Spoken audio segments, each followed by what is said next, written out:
Good evening and thank you for joining us for KREM 2 News at 6. I'm Mark Hanrahan. It's good to have you here. I'm Whitney Ward. We want to get right to some breaking news for you tonight. Eastbound Sprague from Fancher is closed right now after a fatal four-car crash. Our Amanda Rowley is live at the scene tonight. And Amanda, what can you tell us at this hour? Yeah, good evening. Right behind me is where the scene of the crash has happened. I'm going to step out of the way to give you a look. Right now, if you're heading home, the Sprague westbound on-ramp is closed off to give deputies time to collect evidence of the scene and eventually clear the road. Take a look at some video we shot from earlier this evening. While I was on scene, one of the victims of the crash told me, and this is unconfirmed information, this is what we are hearing from witnesses here. They told me a truck was heading westbound on Sprague Avenue and crossed over into oncoming eastbound traffic. The green truck in the median swerved to avoid getting hit, but did get hit by that fault vehicle. Then the victim says the other truck drove to the overpass, hitting her car and another car at the intersection. At this time, we do know from the Spokane County Sheriff's Office that one person is dead.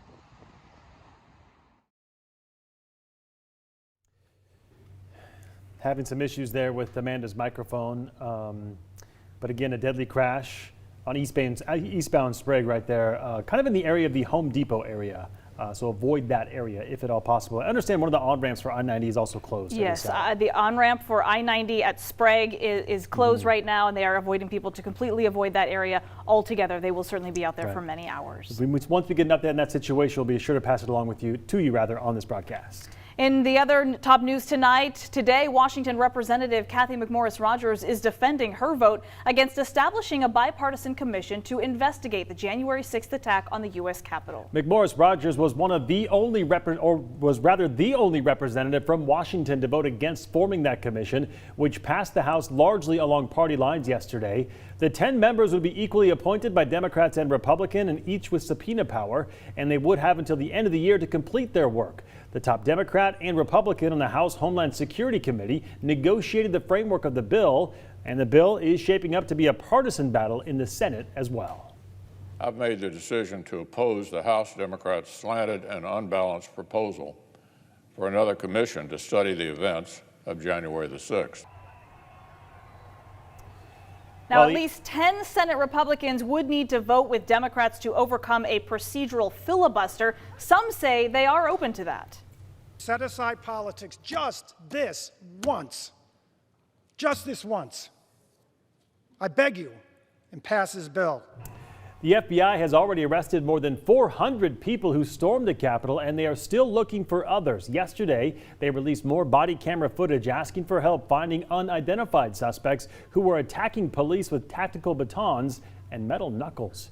Meantime, locally, only one representative from Washington and one from Idaho voted against creating that commission. Again, Washington Representative Cathy McMorris Rodgers and Idaho Representative Russ Fulcher both voted against the investigative commission.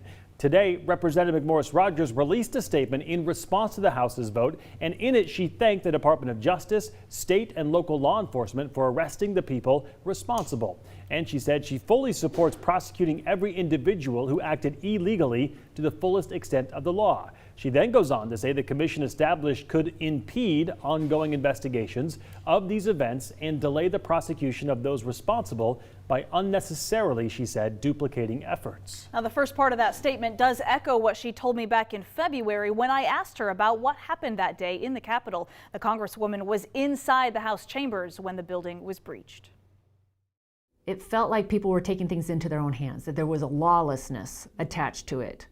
And that's un-American, and it disturbed me a lot. Do you have regrets? Well, I think I also talk about people on the left too. I think we all need to take responsibility. In a government that is the greatest experiment in self-governance, it requires individual responsibility. And so I hope in the midst of all of this that we all really look at what we can be doing to restore civility and these values that we've long admired and upheld as Americans. Also in today's statement, the Congresswoman said the bill fails to provide an avenue for examining the violence that also swept across the nation last summer as rioters looted and burned to the ground cities like Seattle and Portland. Events that she says cannot be ignored as we assess the factors that led to an attack on our democracy. For Representative McMorris Rodgers' full statement, you can just text the word VOTES to 509-448-2000. In other news this evening, with more people getting vaccinated in Washington, the state is on track for a June 30th reopening date. And of course, we could still reopen before that if we hit Inslee's goal of 70% of those 16 and older getting at least one dose of a coronavirus vaccine. So right now we know the state sits at just under 60%. Spokane County is just a little bit behind that. Tonight, our own Ian Smay is in the newsroom with more on how we're doing when it comes to that 70% goal, as well as the local efforts to get more people vaccinated. Ian? Good evening, Mark and Whitney. As you said, Spokane is lagging behind the statewide rate when it comes to those 16 and older with at least one dose of a COVID-19 vaccine. But the number that really matters is that statewide rate, and we are seeing efforts in Spokane to do our part in hitting that goal. I spoke with Spokane's interim health officer to get his thoughts on our path to reopening. Washington is on the path to reopening, and vaccines are the key to moving that date up from June 30th. Governor Jay Inslee set that date earlier this month, while also announcing an earlier move if we hit 70% of those 16 and older in the state starting the vaccine process, which means getting at least one shot of a COVID-19 vaccine. Spokane's interim health officer, Dr. Francisco Velasquez, says he's hopeful we'll reach that goal before the end of June. Well, I think we have a really good possibility of hitting the 70%. Don't know if it will be for June 30th. I would hope that we do. I'm pretty sure the state will reach that number before we do, just based on where we are. As Velasquez said, Spokane is lagging behind the state average when it comes to vaccines. This graph shows how both Spokane County and the state as a whole is doing, according to Washington Department of Health data. The red line shows the goal of 70%. Spokane County is sitting at just about 48%, although Velasquez says this number has rose slightly in the last few days. The state is sitting a bit ahead of that, with just a little more than 59% having received at least one shot. The gap isn't limited to just Spokane either. In this graph, the gap for Eastern and Western Washington becomes apparent. Eastern Washington is at about 46%, with Western Washington just a bit over 60%. This vaccine push has resulted in mobile vaccine events popping up in Spokane. One such event happened at Brick West Brewing earlier this week, and the brewery saw it as a success. It was good to see the community rally behind this vaccination. It was a lot of people on our social medias were really appreciative of it, and so the community seemed like they're really interested in that kind of event. And we had a good time. Power says about 100 people got their shot on Tuesday. The brewery gave $1 beers to those getting their shot. Brick West says the event may return as we get closer to June 30th or that 70% mark, and according to Powers, it isn't just for the goal of reopening early. I was vaccinated, fully vaccinated about 2 weeks ago, and just that in and of itself was a relief. And it's something where I don't think you might not notice until you get to that point that it's like a sigh of relief. For Washington to reach its goal of 70%, a little less than 663,000 more people need to get at least one COVID-19 shot. Another thing that Dr. Velasquez told me earlier today is that there is not a shortage of vaccines here in Spokane County. You should be able to get a vaccine appointment if you want one, and Velasquez said the health district is continuing its work to educate people on the vaccine and how to get it. In the newsroom tonight, Ian Smay, KREM 2 News. Ian, thank you very much. And in Spokane County, health officials are still reporting new cases, 117 new COVID cases today. That brings the total number since the pandemic started to 44,152. But no new deaths were reported today. Currently, 77 people are hospitalized.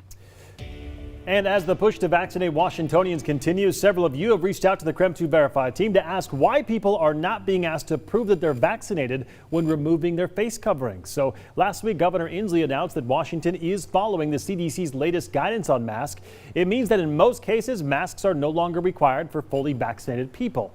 But one KREM 2 viewer wanted to know what's stopping people from just lying about being vaccinated in order to ditch their mask. So I reached out to the governor's office and the Spokane Regional Health District to ask about their guidance on determining that people are vaccinated. You can watch my Verify report coming up on KREM 2 News at 10 and 11 o'clock tonight.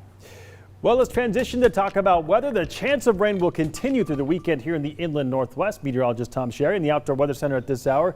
Still looks dry out there, Tom, but usually, you don't like to see the rain, I guess, where we complain about it, this time of year, but we certainly need it right now. Oh boy, do we ever. We're about a 3 1/3 inches below average right now. We had sunshine when I was out here broadcasting at 5 o'clock. Now the more clouds have rolled in and we are seeing showers to the east of us and also to the west of us, but not so much in the Spokane area. Officially, we picked up about 1/10 of an inch of rain, and it's cooler than average. We should be at 69 degrees right now. As you can see, we're only at 53 degrees. Here's the rain across the area, most of it in north central Idaho and then out in central Washington. Even a line of thunderstorms that we saw that was moving from the lower Columbia Basin into northern Oregon. Close-up view shows that not much activity in the Spokane area right now as far as rain is concerned. Most of our activity, as you know, was all this morning. Still going to be cold tonight, though. We'll look for mostly cloudy skies and a low of 38 degrees. I look for cooler than average, but warmer than what we saw today.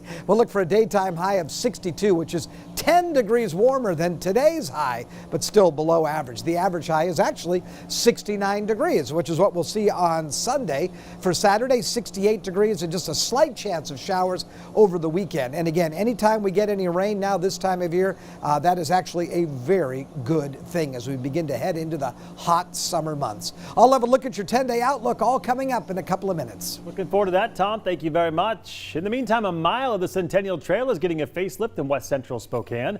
The city of Spokane started construction on the Summit Gap project this week. For now, those who use that portion of the trail will be asked to follow the detour signs all around that area. Tonight, KREM 2's Amanda Rowley shares why the renovation to the trail is needed and what it's going to look like when it's all done. If you head down the Centennial Trail from Kendall Yards, you'll come across construction for the Summit Gap project. And it starts right here at the Summit Boulevard and Boone intersection. Summit Boulevard is very wide, and it is riddled with crumbling sidewalks. As part of the Centennial Trail, the sidewalks do not meet the standards along the rest of the 39-mile span in Washington. The path may be torn up now, but come this fall, trail users will enjoy walking on a newly paved 10 to 12 foot wide trail along Summit Boulevard. It's just great to see it getting updated because it's really needed it. As pedestrians and bicyclists, they don't have to be in the street anymore, so they'll be able to use that nice 10 to 12 foot wide section. It'll have a really easy route into downtown and back out of downtown if they want to use it for a commuting route. Friends of the Centennial Trail asked the city of Spokane to consider renovating this stretch of the trail to look like High Drive on Spokane's South Hill. Well, we'd like it along Summit here and along the trail because, you see wildlife, wildflowers, and you'd always greet people that are friendly and warm. Public Works Director Marlene Feist says the city has recently noticed an increase in trail usage and appreciation in the community. When the new trail section, for example, opened in Kendall Yards, the amount of utilization that it got was amazing, and it's still used that way today. If I look out those windows in City Hall like I do every day, you really do see how much those connections mean to people on a day-to-day basis. So after some public input and careful planning, the work begins. I think, we'll use it a lot more. Amanda Rowley, KREM 2 News. The Centennial Trail is such an asset to our community, right? It is, and so many people are going to be able to take advantage of that, and what a great stretch of the Centennial Trail. All good things coming. Yeah, looking forward to that, right? Yep, it's very cool. Okay, you may have noticed some of our camera shots this evening look a bit different. It's been more than a year since we've had to leave the studio, anchor from home, socially distance.